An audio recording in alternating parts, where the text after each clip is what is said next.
Let me properly set the stage for this absolute bombshell of a storyline, because the current chaotic landscape of our favorite soap opera is nothing short of a ticking time bomb waiting to detonate. Right now, the entire town of Port Charles is breathing a massive collective sigh of relief. After Ada, Justine Turner, and Sonny Corinthos miraculously joined forces to finally put the terrifying, unpredictable Jen Sidwell behind bars, everyone genuinely believed that the nightmare was officially over. The streets were supposed to be safe again. The local hospital was supposed to return to normal operations without the constant threat of violence looming over the doctors and nurses. Families were supposed to sleep soundly in their beds without checking the locks twice. But if you have been paying attention to the subtle, long-buried secrets of the show, you know that a prison sentence in this town is basically just a temporary timeout for villains with high-level, shadowy connections. While the rest of the town is popping champagne, celebrating the end of Sidwell's chaotic reign of terror, and trying to move on with their lives, our seasoned mob boss is sitting alone in the dark, completely consumed by a chilling, suffocating paranoia. Sonny is not celebrating. He is obsessing. He knows that monsters like Sidwell do not just quietly serve their time and fade into obscurity.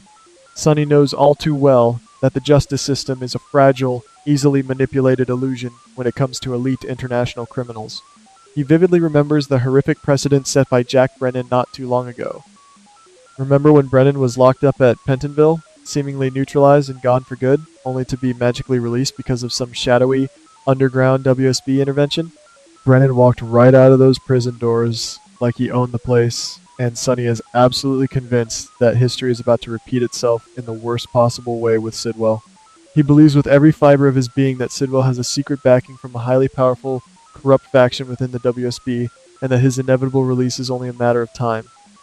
The agonizing thought of Sidwell, walking free, seeking a brutal, bloody vengeance against the Corinthos family, is driving Sonny to the absolute brink of madness. We have to remember that Sonny has been battling immense psychological pressure lately. The stress of protecting his territory, combined with the lingering trauma of his past betrayals, is triggering his most aggressive, protective instincts. He looks at his precious daughters, Donna and Avery, who deserve a life free from mob violence, and he realizes he cannot leave their ultimate safety in the hands of a flawed, easily bought legal system. If he fails to act, they will all pay the ultimate price. To make matters even more desperate, Sonny is currently operating completely without his usual safety net. Jason Morgan, his most trusted enforcer and right-hand man, is currently sitting in police custody, taking the fall and covering up the fact that young Rocco Falconeri shot Ross Cullum. With Jason locked away and unable to execute this kind of high-stakes hit, Sonny feels the crushing weight of the entire family's survival resting squarely on his own shoulders. He cannot delegate this. He cannot ask anyone else to take the fall. Therefore, Sonny makes a highly dangerous, utterly unthinkable decision. He is going to take matters into his own hands. He meticulously plots to infiltrate the maximum security prison, disguised as a maintenance contractor, to end Sidwell's life himself before any rescue operation can be launched. He is willing to risk his freedom, his empire, and the trust of everyone who stood by him, just to guarantee that Sidwell takes his last breath behind those cold steel bars. But that's not even the craziest part. While Sonny is busy orchestrating this highly illegal, suicidal assassination mission, ADA Justine Turner is dealing with her own mounting suspicions. Turner is a brilliant, observant woman, and she quickly notices the subtle, disturbing shifts in Sonny's behavior. He is too quiet, too calculated, and far too detached for a man who just supposedly won a massive, hard-fought victory against his worst enemy. Turner's sharp legal mind begins to put the puzzle pieces together when she intercepts a highly classified intelligence leak regarding a planned security breach at the exact facility where Sidwell is being held. As she digs deeper into the encrypted communications and the altered contractor logs, a horrifying realization washes over her. The person planning to break into the prison isn't a rival cartel or a WSB extraction team, it is Sonny Corinthos himself. Turner is completely blindsided by this long-buried secret coming to light. She is suddenly thrust into the most agonizing moral and professional dilemma of her entire career. If she does her duty as an officer of the court, she has to blow the whistle, alert the prison guards, and have Sonny arrested on the spot for attempted murder. Doing so would save Sidwell's life, but it would also instantly send Sonny to a federal penitentiary for the rest of his life, completely destroying the fragile trust and friendship they had just built. She would be the one to tear the Corinthos family apart, leaving Donna and Avery without their patriarch. But that's not even the craziest part. If you ask me, Justine Turner's internal psychological warfare is the most compelling part of this entire storyline.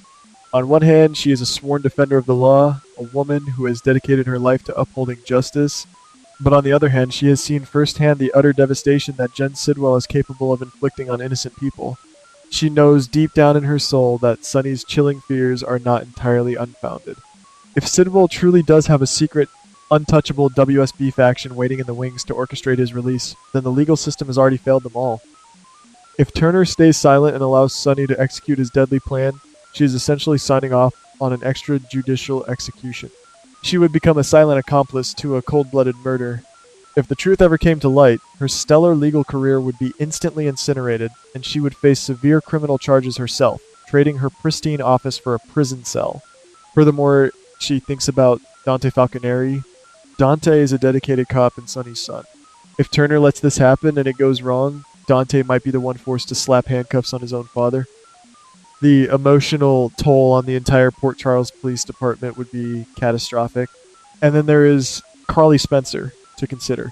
And Carly has just survived a literal nightmare at Windermere, fighting for her life against Ross Cullum and dealing with the sheer terror of Jocelyn being held captive and subsequently shot. She has already been pushed to her absolute limits, arguing fiercely with the new WSB head Z about Jocelyn's future. If Carly were to find out that Sonny was risking a life sentence to assassinate a prisoner, it would completely break her. The entire foundation of their family would crumble into dust. Yet, the thought of Sidwell escaping and slaughtering innocent people paralyzes Turner. She sits in her darkened office, staring at the phone, her hand trembling as she debates whether to make the call that will end Sonny's life as a free man.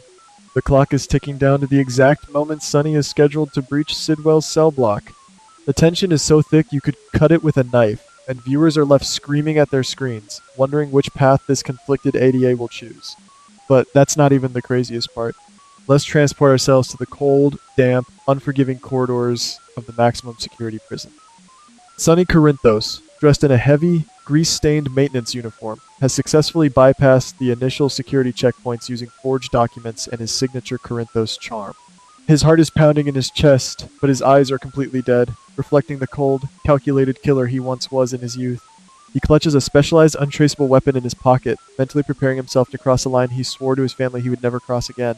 He knows that the second he pulls the trigger, his life as a respected businessman and father is over. He will be a fugitive or a prisoner, but in his mind, it is a necessary, noble sacrifice to ensure Carly, Donna, and Avery can walk the streets without constantly looking over their shoulders. He approaches the solitary confinement wing where Sidwell is being held, silently eliminating the final surveillance camera feeds with a specialized jammer he acquired from Brick. He is mere seconds away from stepping into that cell and delivering a fatal, irreversible judgment. The sheer gravity of the moment is overwhelming. Meanwhile, back at the courthouse, Justine Turner finally makes her agonizing decision. She picks up the phone, her voice shaking, but before she can even dial the warden's direct emergency line, her computer screen flashes with a massive, unprecedented security alert from the very prison Sonny is currently infiltrating. But that's not even the craziest part. Guys, brace yourselves, because here is the jaw-dropping twist that is going to completely break the internet and leave every single fan utterly speechless for weeks.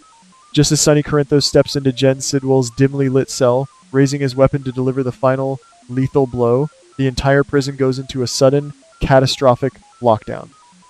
Blaring sirens echo through the concrete halls, and flashing red lights bathe the cell in a sinister, terrifying glow.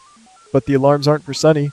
Before Sonny can even pull the trigger, the reinforced concrete ceiling of the cell block is violently breached by high-grade explosives.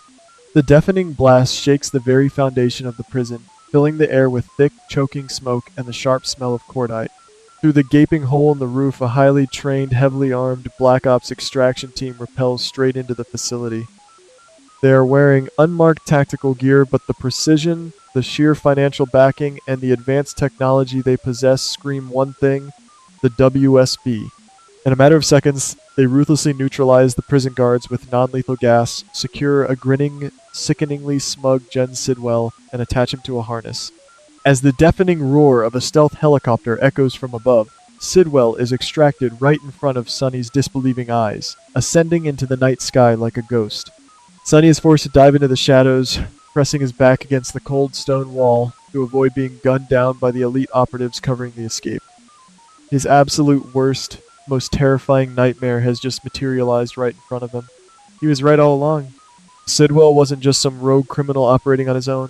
He was a highly protected, deeply embedded asset for a corrupt, untouchable faction within the WSB.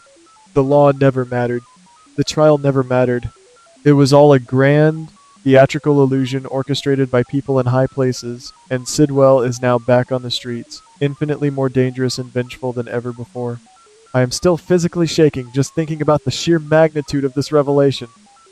Sonny miraculously manages to escape the chaos of the prison undetected, slipping out through the maintenance tunnels, but he returns to Port Charles a completely changed man. He realizes that the enemy they are facing is infinitely more powerful, resourceful, and politically connected than anything the Corinthos organization has ever gone up against in its 30-year history. When he finally meets with a bewildered, terrified Justine Turner in a secluded, rain-soaked alleyway later that night, the brutal truth hits them both like a ton of bricks. Turner realizes with absolute horror that if she had blindly trusted the legal system, Sidwell would still be free, and Sonny would be the one locked in a cage for a murder he didn't even get to commit. The lines between right and wrong, justice and murder, have been completely obliterated by this massive government cover-up. Now, these two unlikely allies are forced into an uneasy, highly dangerous partnership against a ghost. Who is truly pulling the strings at the WSB? Is the infamous newly arrived Z involved in this extraction, or is there an even darker, more sinister force at play within the intelligence community? With Jin Sidwell running loose with the full backing of a global intelligence agency, no one in Port Charles is safe. Will Sonny and Turner be able to expose this massive conspiracy before Sidwell unleashes his ultimate bloody revenge on everyone they love? We will just have to tune in next week to find out, because this war has only just begun, and the casualties are going to be devastating.